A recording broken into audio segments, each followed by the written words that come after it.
자, 시청자 여러분 안녕하십니까? 유튜브 채널 JTBNS가 선보이는 여의도 정치. 오늘은 이정원 의원님과 이정원 의원의 버전 허니룸 라이브를 시작해 보도록 하겠습니다. 안녕하세요, 의원님. 네, 안녕하십니까. 김철 국장님. 오랜만에 뵙습니다. 저 같은 경우에는 이제 이재명 대통령 당선되시고 국정기획위원회, 예. 인수위원회 성격의 국정기획위원회 가서 활동을 했었고 또 국회 과학기술정보방송통신위원회에서 열심히 하다 보니까 벌써 1년이 지났고 또 지방선거가 앞두고 있어서 요즘 바쁘게 움직이고 있습니다.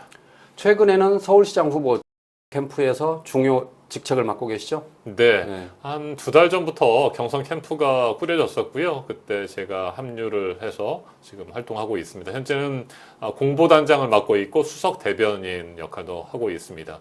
그리고 방송, TV 토론, 연설 본부장도 같이 맡고 있습니다. 그렇군요. 네. 자, 하나 둘씩 여의도 정치에 대해 이야기를 해보도록 하겠습니다. 네. 먼저 김건희 씨, 예, 항소심이 나왔죠. 그러니까 1심에서는 1년 8개월 징역이 나왔는데 네, 맞습니다. 이제 4년이 나왔습니다. 자, 그럼에도 불구하고 이게 과연 4년에 만족할 형량이냐라고 비판이 네. 많던데 어떻게 보세요? 맞습니다. 최소 징역 15년 이상의 중형에 처해지는 것이 맞는 그런 혐의들입니다. 1심에서는 그래도 다행인 것이 1심에 무죄로 됐던 것들이 예. 어제 2심 판결을 통해서 유죄로 다시 확정이 되지 않았습니까? 주가 조작, 공범 행위, 그리고 금품 수수 혐의 이런 것들이 유죄로 인정이 됐다는 것이 다행인데 반면에 명태균 게이트와 관련해서 또 무죄가 1심에서 내려졌다라고 하는 것은 안타깝고 화가 나는 일입니다. 너무나도 명확한 증거들이 있지 않았습니까? 예. 명태균 씨와 또 윤석열 간의 통화 녹음도 있었고 그런 것들이 다 공개되지 않았습니까? 김영선 전 의원의 공천에도 깊이 개입을 했다고 하는 그런 녹취록들이 나와 있는 상태였고 예. 이게 이제 명태균이 실시했던 여론조사 결과들을 바탕으로 진행이 된 것이어서 당연히 명태균 게이트와 관련해서도 유죄가 나올 것으로 저희는 생각을 했습니다만 2심 재판부는 무죄로 판결을 내렸습니다. 일단 주가 조작과 관련해서 도이치모터스 주가 조작 혐의 이게 2010년으로 거슬러 올라갑니다. 2010년에 20억 원이 들어있는 통장을 아예 다 맡겨버리는 건 아니겠습니까? 예. 그렇게 하면서 그 통장을 맡아서 하는 블랙펄 인베스트먼트 측에다가 계좌를 위탁하고 주식 거래를 맡기고 그 수익의 40%를 지급하기로 약정을 합니다. 그랬죠. 예. 이것은 그냥 일반적으로 자연스럽게 뭐 주가가 상승한다거나 뭐 이렇게 해서 얻어지는 수익이라고 할 수는 없는 것이고 전혀 뭐 담보라든지 이런 것들도 받지 않은 상태에서 그냥 20억 원의 계좌를 맡겨버린 것입니다. 이것은 분명히 주가 조작이 이루어진다라고 하는 것을 명확하게 알고 있었고 그렇게 알고 맡긴 것이었고 실제로 통정 매매라는 것을 하지 않습니까? 통정 매매라고 하는 것은 우리가 몇 시에 몇 주에 주식을 어떤 가격에 특정 가격에 매수하고 매도하겠다라고 하는 것들을 미리 정해놓고 하는 것을 통정 매매라고 하는 건데 그게 가장 대표적인 주가 조작의 방식입니다. 예. 그런 것들을 실제로 진행을 했었죠. 18만 주의 통정 매매가 이루어졌습니다. 2010년에 당시에. 수익률 40%? 맞습니다. 네. 수익금의 40%를 지급하기로 블랙펄 인베스트먼트하고 약정을 했었고요. 이런 것들을 보면 주가 조작을 명확하게 알고 있었고 주가 조작의 공범임에 틀림없음에도 불구하고 1심에서는 김건희에 대해서 이 부분에 대해서 무죄를 선고했었는데 2심에서 이게 뒤집혔습니다. 예. 네, 그래서 유죄가 확정이 됐고 또 뭐 통일교 측으로부터 가방을 받은 거라든지 이런 부분에 대해서도 1심에서는 무죄로 봤습니다만 어제 2심에서는 그게 유죄로 돌아섰는데 앞서 말씀드린 것처럼 명태균 게이트와 관련해서 분명하게 녹취록들도 있고 또 그 공천에 개입한 증거들이 있음에도 불구하고 여론조사가 또 공천 개입의 근거로 사용됐음에도 불구하고 이것이 무죄로 확정됐다라고 선고가 됐다고 하는 것은 굉장히 유감스러운 일이고요. 예. 대법원에서 제대로 다시 한번 살펴야 된다라고 판단합니다. 예. 네. 가방 같은 경우를 보면 1심에서는 김건희 씨가 샤넬백 2개를 받고 네. 그다음에 그라프 목걸이 총 3개를 받았는데 맞습니다. 첫 번째 샤넬백 같은 경우는 윤석열 대통령 당선인 시절에 받았다. 그래서 청탁이 없었다는 이유로 무죄가 나왔는데 항소심에서는 유죄가 나왔습니다. 맞습니다. 네, 그건 어떻게 보세요?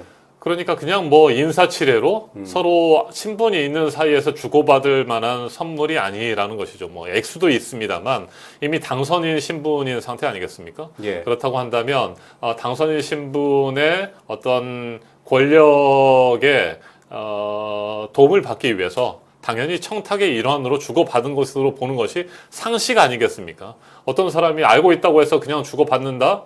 그렇게 볼 수 없는 것이죠. 이건 당연히 그러니까 청탁의 일환으로서 주고받은 것이어서 알선 수재 또 그다음에 뇌물 수수 뭐 유죄가 나오는 것이 너무나 당연한 일이고요. 1심에서 그렇게 안 나왔다라고 하는 것이 이상한 것입니다. 1심에서 그러니까 네. 우인성 부장판사가 그 첫 번째 샤넬백은 무죄를 선고했잖아요. 그래서 그 당시에 세간에 나온 이야기가 로비를 하려면 그 국회의원 아내한테 가면 된다. 그리고 아무 말도 않고 비싼 가방을 주면 된다. 그러면 청탁을 안 한 거잖아요. 네. 그럼 문제가 없는 거야. 맞습니다. 그거 있을 그래서 수 없는 어떻게 일이죠. 있을 수 있느냐 그랬는데 그럼요. 2심에서는 그래도 네. 그렇게 이야기했잖아요. 세상에 800만 원짜리를 주면서 아무 말도 안 했다고 그게 말이 되느냐. 결국 그거는 청탁으로 봐야 된다라고 했잖아요. 그러니까 많은 국민들이 그 당시에 그런 이야기 했습니다. 우인성 판사와 일반 국민들의 생각은 너무 동떨어져 있다. 네. 어떻게 보세요? 동떨어져 있었던 것이죠. 예. 네, 어제 2심 판결에서 앞서 말씀드린 두 가지 주가 조작과 또 뇌물 수수 이런 부분에 대해서 유죄가 났음에도 불구하고 징역 4년밖에 나오지 않았다는 부분에 대해서도 예. 많은 분들이 분노하고 계십니다. 이건 정말 뭐 징역 15년 이상의 중형이 내려져야 할 그런 혐의들이고 명태균 게이트와 같은 그런 다른 혐의에 대해서도 유죄 확정 판결이 난다고 한다면 대법원에서 또 다른 판결이 내려질 수 있다고 판단합니다. 이번 판결을 계기로 그러니까 김건희 씨 주가 네. 조작에 대해서 무혐의를 내렸던 검찰에 대한 시민들의 비판도 커질 것으로 보입니다. 맞습니다. 당시 중앙지검에서 이른바 그 황제 조사를 하면서 그렇죠. 휴대전화까지 맡기고 반납하고, 검사들이 예. 들어가서 조사를 받지 않았습니까? 경호동에 가서 조사를 했었고요. 네. 근데 답답하죠. 지금 그 해당 검찰에 대해서 이제 특검이 이제 조사를 할 거잖아요. 맞습니다. 지금 이창수 전 조작 기소와 중앙지검장 관련된 국정조사를 진행하고 있습니다. 예. 네. 그 이런 검찰에 대해서 어떻게 보십니까? 이런 검찰 태도에 대해서는. 네, 정치 검찰, 특히 윤석열 정권 하에서의 정치 검찰의 잘못된 행태들을 바로 잡는 것이 검찰 개혁이고, 네, 이번에 저희 더불어민주당이 열심히 준비해서 그런 법안들을 통과시키지 않았습니까? 그리고 조작 기소로 인해서 발생했던 수많은 피해들을 다시는 반복하지 않도록 하기 위해서 이번에 국정조사가 진행되고 있는 것이고요. 이번에 확실하게 국정조사를 해서 결과들을 내고 정말 정치검찰의 행태가 다시는 반복되지 않도록 만드는 것이 필요하다고 봅니다. 결국에는 뭐 올 가을이면 검찰은 역사 속으로 사라지는 건 아니겠습니까? 네. 지금 시민들의 관심을 끄는 가장 큰 가운 것 가운데 하나가 정치 검찰의 조작 기소 청문회. 네, 맞습니다. 바쁘신데 많이는 못 보시죠, 그 내용을. 네, 뭐 그래도 계속 살피고 있죠. 예, 거기 네. 보면은 검찰이 조작 기소한 그 의혹이 많이 드러나잖아요. 네, 맞습니다. 그러니까 지난번에 회유하고 보면 협박하고 봉지욱 기자와 네. 그 브로커 조우영 씨와 그 통화를 한 적이 없는데 53분 통화를 했다든지, 네, 그 다음에 검찰이 조서에 피의자 이재명을 썼다든지, 그래서 맞습니다. 강백신 검사의 그런 사례가 나오는데 녹취록을 네, 허위로 작성하고 허위로 작성했다. 네. 최근에는 그 우리가 유명한 그 재창희 형 실장님 이번에 그러니까 속기사가 나왔어요. 네. 속기사가 그 이용 의원이 물어보더라고. 뭘로 들립니까? 그랬더니 본인도 여기 재창희 형으로 들린다는 거예요. 그러니까요. 그리고 지난번에 송경호 전 중앙지검장도 다 물어보니까 뭘로 들립니까? 그랬더니 재창희 형으로 들린다는 거예요. 바이든 날리면 네. 네. 우리 전 국민의 청취력 테스트? 네, 그런 걸 했던 거랑 똑같은 건 윤석열 정권이 그랬습니다. 그렇게 네. 무도하고 폭력적이고 야만적이고 조작하고 네, 회유하고 협박하고 그러면서 정적을 죽이려고 했고 네, 그런 정치 검찰 네, 이번에 그러니까. 확실하게 바로 잡아야 됩니다. 의원님은 개인적으로 압수수색을 당한 적 있나요? 압수수색을 당한 적이 없습니다. 그렇죠. 네. 근데 이번에 보면은 압수수색을 당하면 거의 피를 말리더라고. 아, 그럼요. 네. 뭐 수사의 대상이 된다는 것 자체부터가 예. 힘들죠. 검찰이 그러니까 그러잖아요. 예를 들어서 이정원을 딱 타겟에서 잡는다. 그럼 이정원 의원의 사돈의 8촌까지 네. 뭐 심지어 관련된 뭐 9천 명을 네, 맞습니다. 통신조회했다는 별건 수사로 하고요. 저희도 뭐 통신 조회는 여러 차례 당한 것 같습니다.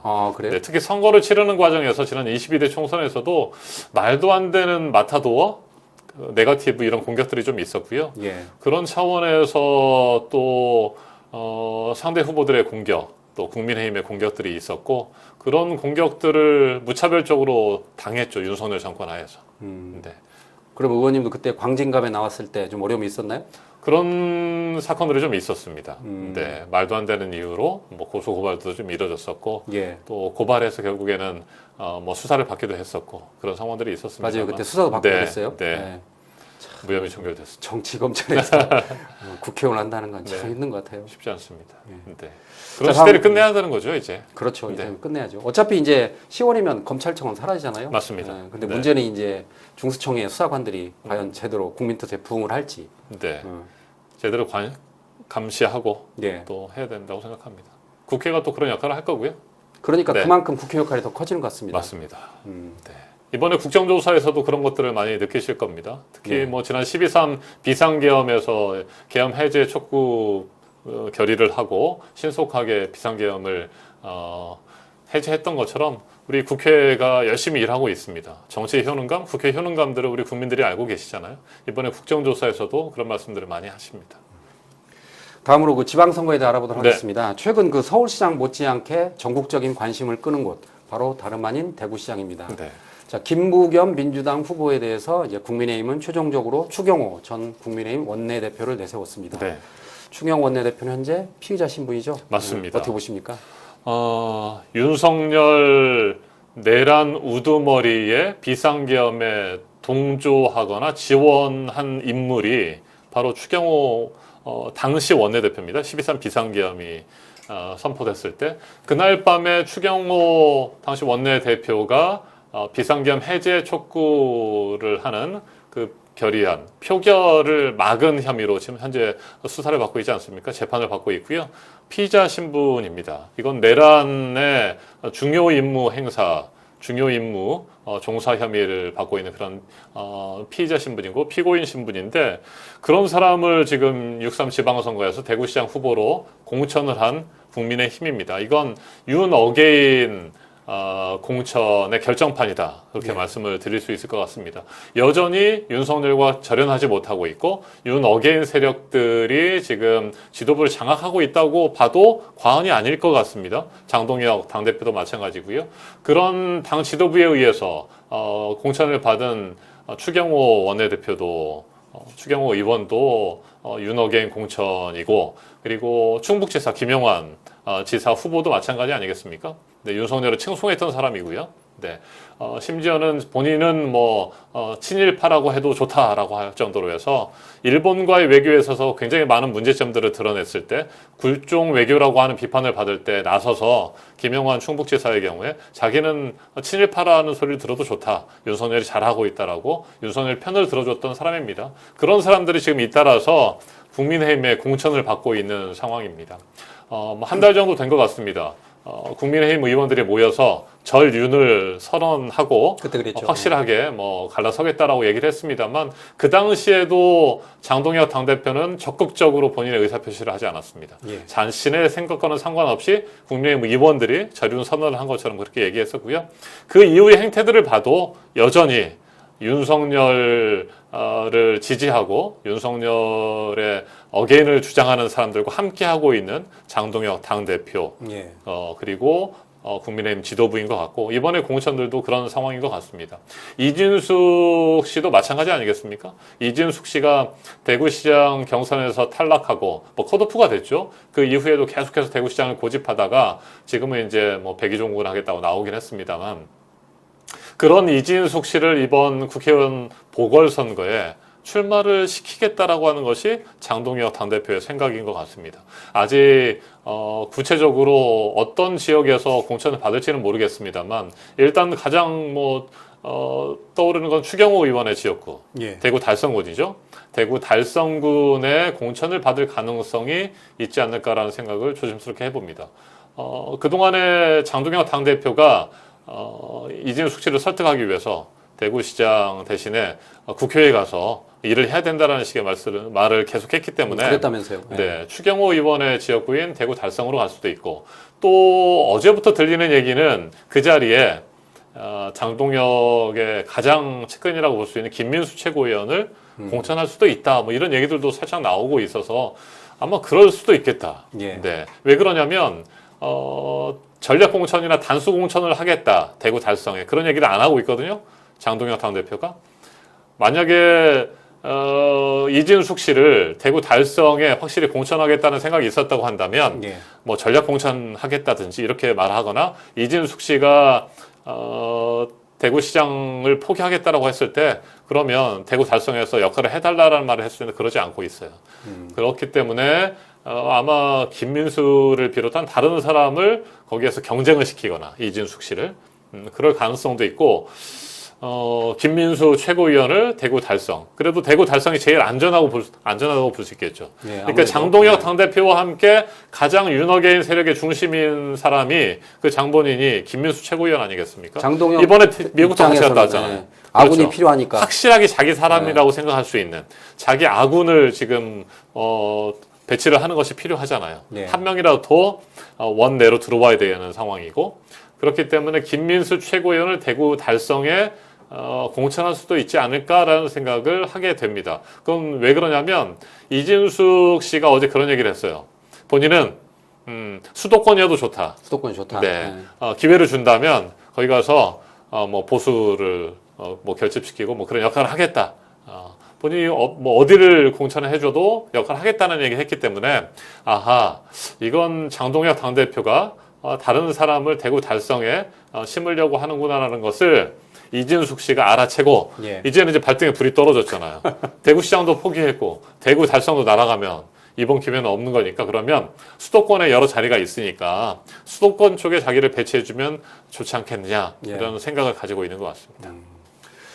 그러면 이제 대구시장은 네. 그 김부겸 네. 전 총리와 총리와 이제 그 네. 추경호 전 의원의 원내대표의 싸움인데 싸움이죠. 지금 여론조사에서는 뭐 저기 민주당이 앞선다 하더라도 네.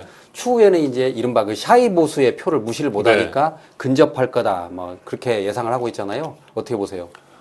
맞습니다. 저희 더불어민주당은 이번 지방선거에 정말 최선을 다해서 임해야 된다고 생각하고 있습니다. 저희 생각뿐만 아니라 저희 민주당에서 다 그런 생각을 하고 있습니다. 결코 이번 선거가 만만하거나 여유 있게 압승할 수 있는 선거가 결코 아니다라고 하는 것이고요. 지금 여론조사에서 분명히 우리 민주당의 후보들이 대구에서도 그렇고 부산에서도 그렇고 서울에서도 앞서가고 있는 것은 사실이지만 아직까지 명확하게 본인의 생각을 밝히지 않고 있는 그런 무당층의 유권자들이 많이 계시다는 거죠. 예. 뭐 중도층도 마찬가지고 그래서 정말 끝까지 저희가 최선을 다하지 않으면 결과가 어떻게 될지 모른다. 그리고 현재 벌어져 있는 격차는 언제든지 좁혀질 수 있다. 네. 부산에서도 지금 꽤 뭐 좁혀지고 있는 상황이고요. 네. 네. 서울에서도 뭐 두 자릿수를 유지하고 있다는 여론조사 결과가 나오고 있습니다만 이것도 좀 시간이 흐르면 말씀하신 샤이보스라든지 이런 쪽에서 결집할 가능성은 충분히 있다. 라고 생각하는 것이고 그걸 결집하기 위해서 국민의힘의 지금 후보들이나 국민의힘 당 지도부에서 노력을 하고 있지 않습니까? 예. 이진숙 씨가 대구시장 선거를 포기하겠다고 말하면서도 했던 가장 대표적인 말이 이대로 놔두면 좌파가 대구까지 먹게 되면 이 대한민국이 어떻게 되겠느냐 뭐 이런 식의 얘기를 하지 않았습니까? 여전히 그런 어떤 이념 대결 구도를 만들려고 하고 그렇게 해서 좌파와 뭐 우파의 대결 아니면 보수와 진보의 대결 뭐 이런 식으로 선거의 판을 끌고 가려고 하는 것인 것 같습니다. 그리고 뭐 여러 가지 뭐 부동산이라든지 이런 재택지를 계속 내세워서 갈라치기를 한다거나 예. 네. 그런 식으로 하면서 샤이 보수들의 지지를 다시 얻으려고 하는 그래서 막판에 결집을 시도하려고 하는 것이 국민의힘의 생각이기 때문에 절대 저희는 쉽게 생각해서는 안 되고요. 우리 더불어민주당의 당원 여러분과 지지자 여러분, 우리 국민들 여러분께서 정말 제대로 이재명 대통령님, 이재명 정부와 손발을 맞춰서 일할 수 있는 일을 잘하는 지방정부, 지방의회를 구성할 수 있도록 또 이번에 함께 치러지는 국회의원 재보궐선거에서도 일을 잘하고 대통령과 정부와 함께 일할 수 있는 사람들을 뽑아주시기를 간절하게 호소드립니다. 저희가 더 겸손한 자세로 열심히 일하고 우리 유권자 여러분, 국민들의 마음을 얻기 위해서 최선을 다하겠다는 말씀드립니다. 예. 자, 다음으로 서울시장 후보에 네. 대해서 알아보도록 하겠습니다. 서울시장, 오세훈 시장이 어쨌든 현직 프리미엄이 있어요. 정원호 지금 전 성동구청장, 정원호 네. 후보가 여론조사에는 앞서간다 하더라도 현직 프리미엄 때문에 어떻게 될지 모른다. 그리고 최근에는 또 오세훈 시장이 완전히 그 노란색, 녹색 점퍼를 입을 네. 정도로 그 국민의힘 색깔을 빼고 있던데 어떻게 보세요? 그랬다가 다시 네. 빨간 옷을 또 빨간색 입었죠. 입고, 예. 네, 그래서 저희 정원호 후보 선대위원회 대변인도 어제 그런 논평을 냈습니다. 빨간색, 또 녹색, 흰색을 번갈아 입는 오세훈 후보를 비판했었는데, 그러니까 지금 오세훈 후보도 정체성에 혼란을 겪고 있는 것이죠. 그렇죠. 예. 본인이 빨간색이냐, 흰색이냐, 녹색이냐, 흰색을 입다가 그것도 좀 이상하니까 예. 뭐 녹색 입었다가 빨간색 입다 그러는 것이죠. 그게 지금 국민의힘의 현실을 말해주고 있는 것이다. 예. 라고 보는 겁니다. 도대체 무엇을 위해 정치를 하는 것인지에 대해서도 스스로 헷갈리는 겁니다. 네, 그리고 윤석열과의 관계 설정에 있어서도 여전히 이게 제대로 매듭지어지지 않은 모습인 것이고요.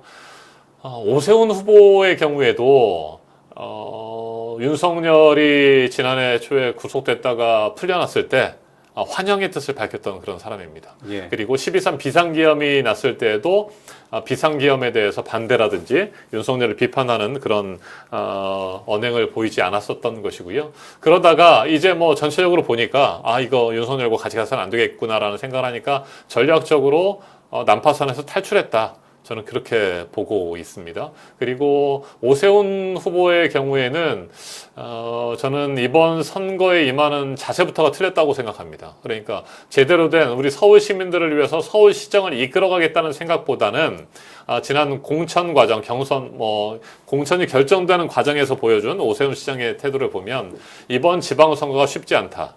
본인이 판단했을 때 정원호 후보를 이길 수 없다라고 판단하고 이정현 공관위원장이 있을 때 기싸움을 벌이지 않았습니까? 예. 그래서 이번에 지방선거에서 서울시장 선거에서 승리하지 못할 경우에 그 이후에 국민의힘의 당권을 어떻게 차지할 수 있을 것인가, 거기에 대해만 온통 신경이 쏠린 듯한 그런 모습을 보였어요, 실제로.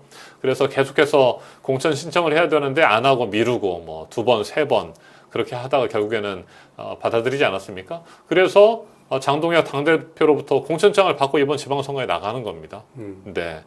오세훈 후보의 정체성에 대해서도 문제 제기를 하고요. 오세훈 후보가 그동안에 보였던 서울시정에서도 이게 과연 서울 시민들을 위한 시정이었느냐, 아니면 대권 가도를 위해서 서울시장 자리를 이용한 것이 아니냐, 저는 그게 맞다고 생각합니다. 그래서 뭐 감사의 정원 문제도 그렇고 한강버스도 그렇고 뭔가 이렇게 본인이 치적으로 남길 만한 것들, 이런 것들을 만들어내기 위해서 우리 서울 시민들의 생각은 전혀 상관없이 예산을 낭비하고 밀어붙이면서 시행착오들을 많이 겪어왔던 오세훈 후보고요. 이번에 사실 이렇게 빨리 예비후보 등록을 하지 않아도 됩니다. 예. 현직 시장을 지위를 유지하면서도 뭐 어디 행사장에 가면은 마이크를 잡고 연설도 할 수 있고 축사도 할 수 있는데, 그럼에도 불구하고 예비후보 등록을 하게 되면 마이크도 잡을 수도 없고 예. 이런 데도 서둘러 나왔다라고 하는 것은 그만큼 이번 지방선거에서 본인이 이기기 어렵다라고 하는 어떤 불안감, 조급함, 이런 것들이 작용했을 것으로 저는 판단합니다. 예. 그래서 서둘러 나와서 정원호 후보를 쫓아가지 않으면 본인이 이번 선거가 쉽지 않겠다라고 하는 생각을 명확하게 하는 것 같고, 그래서 지금 메시지를 내는 거거나 뭐 이런 것들을 보면 계속해서 정원호 후보를 흠집내려고 하거나 그런 네거티브, 마타도어 공세를 계속하고 있습니다. 일 잘하기 경쟁을 했으면 좋겠습니다. 네, 그러면 일 잘하는 정원호 후보가 일 잘하는 이재명 대통령, 일 잘하는 이재명 정부와 손발을 맞춰서 열심히 하겠다고 저희는 이야기하고 있는데, 말도 안 되는 네거티브로 계속해서 발목을 잡으려고 하는 오세훈 후보의 그런 선거운동의 방식에 대해서 강하게 문제 제기를 하고 유감을 표시합니다. 정원 후보의 공약에 대해서 알아보겠습니다. 네. 시민들의 가장 큰 관심사 가운데 하나가 다름 아닌 교통 체증이 아닐까 싶은데 네. 어떻게 정원 후보의 네. 공약은? 최근에도 그게 이슈가 된 적이 있습니다. 정원호 후보는 기본적으로 서울 수도권의 교통 체증을 해결하기 위해서는 단순히 도로를 확장하는 것만으로는 안 된다고 생각을 하고 있습니다. 현재 출퇴근 시간이라든지 우리 직장인들의 근로 시간을 바꾸는 문제. 그래서 유연 근로제, 그다음에 출퇴근 시간을 유연하게 한다는 거잖아요. 출퇴근 시차제. 예. 탄력 근무제, 뭐 이런 것들을 도입을 해서 기본적으로 우리가 직장인들이 일하는 어떤 그 출퇴근 방식을 바꿔야 된다고 보는 것이죠. 특정 시간대 교통량이 집중되는 것을 분산시킬 필요가 있다.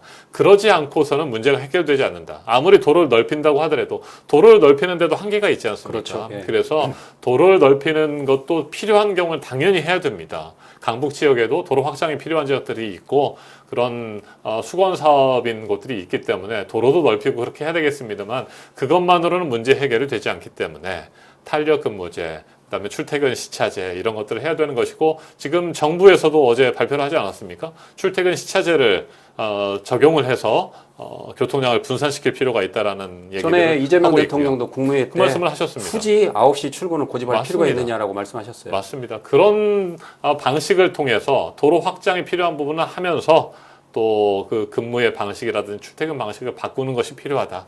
그게 교통량을 분산시킬 수 있다라고 보는 겁니다. 그래서 무조건 우리가 코로나 때도 경험을 해보지 않았습니까? 꼭 직장에 가지 않아도 가까운 곳에서 근무할 수 있는 여건들이 만들어진다고 한다면 재택근무도 가능한 것이고요. 아니면 집 가까운 곳에 공유 오피스들이 많이 만들어진다고 한다면 굳이 직장에까지 가기 위해서 뭐 자동차를 끌고 나간다거나 대중교통 그 혼잡한 상황에서 출퇴근을 하지 않아도 되는 그런 상황들을 만들어 가겠다라는 것이고요. 이건 일반 기업들뿐만 아니라 서울시에서도 앞장서서 할 수 있는 것입니다. 예. 네, 서울시 공무원들도 당연히 그렇게 할 수 있는 것이고요. 공기업이라든지 공공기관에서도 선도적으로 뭐 탄력근무제라든지 출퇴근 시차제 같은 것들을 활용하면 얼마든지 할 수 있는 겁니다. 꼭 함께 모여서 근무해야 되는 그런 시대는 지나지 않았습니까, 이제? 그렇죠. 네. 예. 집값 문제 다뤄보도록 하겠습니다. 지금 부동산 창특 공제 문제도 계속 네. 논란이 이어지고 있는데 부동산 문제 어떻게 공약을 갖고 있나요? 네, 부동산 문제를 해결하기 위해서는 이렇습니다. 근본적으로 그동안에 우리가 부동산을 통해서 재산을 증식하던 시대는 이미 좀 지나고 있다라는 예. 말씀을 드립니다. 최근에 뭐 6,400, 500, 6,500을 막 넘어서는 코스피 지수가 그렇게 달라지지 않고 있습니까? 우리의 돈이 부동산에서 이제 금융시장으로 넘어가고 있습니다. 예, 머니 무브라고 하는데 이 금융시장으로의 돈이 넘어가는 과정에서 부동산이라고 하는 것은 단순히 그 더 이상의 어떤 재산을 키우기 위한 증식하는 그런 수단이 아니라 우리의 거주를 위한 그런 목적으로 사용되는 것이 바람직하다.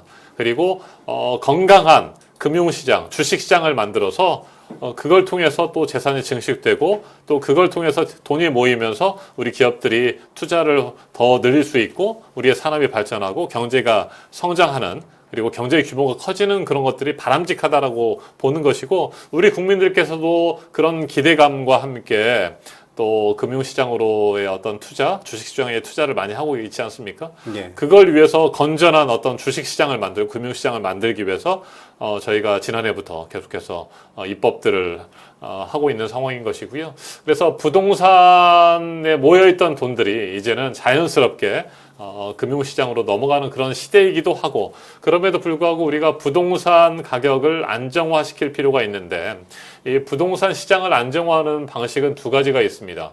뭐 세제라든지 뭐 규제가 있을 수도 있겠습니다만 그것보다는 또 주택을 공급하는 문제도 있는 것이고요. 주거의 안정성과 주택 공급 대책을 함께 세우는 방식인데 그와 관련해서도 오늘도 그렇고 정원호 후보가 부동산 정책들을 많이 만들어서 발표하고 있습니다. 네. 특별 보유세와 관련해서 특공과 관련해서는 뭐 여러 가지 논란들이 있습니다만 그 하나 중요한 팩트는 이재명 대통령께서 말씀하신 것처럼 특별 공제라고 하는 것이 그냥 오랫동안 보유만 하고 있는 것이 아니라 실제로 거주하고 있는 실거주자들에게 혜택이 돌아가야 되는 것이 아닌가라고 하는 말씀에 저는 동의하고 있고 정원호 후보님도 마찬가지입니다. 실거주 1주택자들의 경우에 결코 피해가 없을 것입니다. 그리고 한시적으로 직장이라든지 아이들의 교육을 위해서 어쩔 수 없이 본인이 가지고 있는 그 집에 살지 못하고 다른 곳으로 뭐 가서 전세라든지 월세를 사시는 분들도 있습니다. 이런 부분들도 절대 피해가 있어서는 안 된다라고 대통령께서도 명확하게 판단하고 있고 정원호 후보 캠프에서도 마찬가지의 생각입니다. 그래서 그런 현실적으로 그렇게 할 수밖에 없는 불가피한 부분들의 경우에도 절대 피해는 없을 겁니다. 다만 투자라든지 투기를 위해서 그런 특별 보유 공제 이게 계속 유지되는 것은 문제가 있기 때문에 이것을 좀 바꿀 필요가 있겠다라고 하는 것이고요.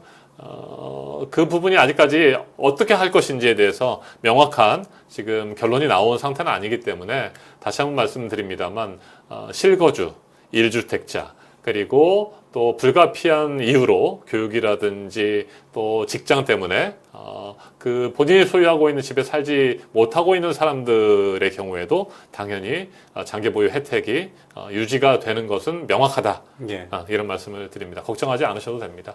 그렇게 말씀을 드림에도 불구하고 오세훈 쪽에서는 계속해서 답변을 하고 얘기합니다. 계속 반복해서 말을 하고 있는데도 또 답변을 내놓으라고 하면서 네거티브를 하고 있는 상황입니다. 네. 마지막으로 부산 북갑 네. 네, 어떻게 보세요? 북구갑이죠. 네. 네. 지금 하정우 민주당 후보가 나올 것 같고 네. 그다음에 무소속 한동훈 후보, 국민의힘에서는 박민식 후보가 나올 것 같은데 치열한 네. 3파전 예상됩니다. 그렇습니다. 부산 북구갑이 가장 핫한 그런 선거구가 될 것 같습니다. 어제 하정우 수석이 청와대 사표를 냈고 오늘 오전에 네. 더불어민주당에서 인재 영입식이 있었습니다. 하정우 수석이 이제 부산 북구갑으로 국회의원 보궐선거에 출마하는 것은 확실해졌습니다. 말씀하신 것처럼 부산 북구갑에서 3파전이 진행이 될 것으로 보입니다. 하정우 AI 미래기획수석, 저는 하정우 수석이 부산 북구갑에서 당연히 당선이 될 거라고 생각합니다. 예. 그런데 부산 북구갑뿐만 아니라 하정우 수석이 부산과 울산, 경남까지도 어떤 중요한 영향력을 발휘할 수 있는 우리 민주당에 대한 지역민들의 기대 이런 것들을 더 키우는 데 있어서 또 역할도 할 수 있을 거라고 생각합니다.